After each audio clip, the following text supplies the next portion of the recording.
better when I was happy. So take me back.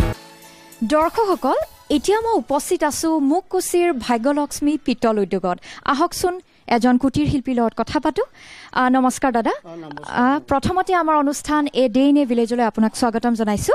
ধন্যবাদ প্ৰথমে আমাৰ প্ৰথম প্ৰশ্নটি হৈছে আপুনি এই পিতলৰ যি আপোনাৰ বিজনেছ কেতিয়াৰ পৰা কৰি আছে আপুনি ব্যৱসায় কেতিয়াৰ পৰা কৰি আছে আমাৰ দৰ্শকসকলক জনাওক এইটো ব্যৱসায় আমাৰ ককা আইতাৰ দিনৰ পৰাই এইটো আমাৰ ব্যৱসায় চলি আছে আৰু এতিয়া আমাৰ এছাম যিটো নৱজন্ম তেওঁলোক মানে কিছুমান আধুনিক পদ্ধতিৰে এই কামটো শিকি লৈছে শিকি লৈ এতিয়া আমাৰ যিটো সচৰাচৰ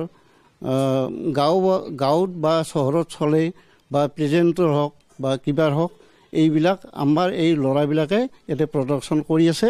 আৰু সেইটো আমাৰ গোটেই অসমৰ জুৰি এইটো আমাৰ প্ৰচলন হৈ আছে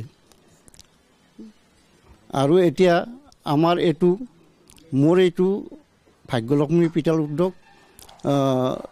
1985ৰ পৰা জন্ম মোৰ এটা ট্ৰেইনিং আছে নলবাৰী জিলা উদ্যোগ কেন্দ্ৰৰ জৰিয়তে মহদাবাদ বেনাৰসত মোৰ এটা প্ৰশিক্ষণ হৈছিল আৰু তাৰ পৰা আহি অতঃপুত হিচাপে মই জিলা উদ্যোগ কেন্দ্ৰৰ লগত জড়িত আছোঁ এই যি পিতলৰ যি বাচন বৰ্তনবোৰ আপোনালোকৰ ক'ত ক'ত যায় কোনখন কি জেগাত যায় অসমতে যায়নে আৰু বেলেগ বেলেগ অসমৰ বাহিৰতো এই পিতলৰ যি আপোনাৰ বাচন বৰ্তনবোৰ তাতো গৈছে মানে এতিয়ালৈকে এইটোতো আমাৰ অল অসমতে মানে এইটো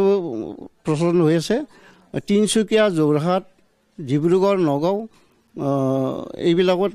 এইটো মালবিলাক তাত গৈ আছে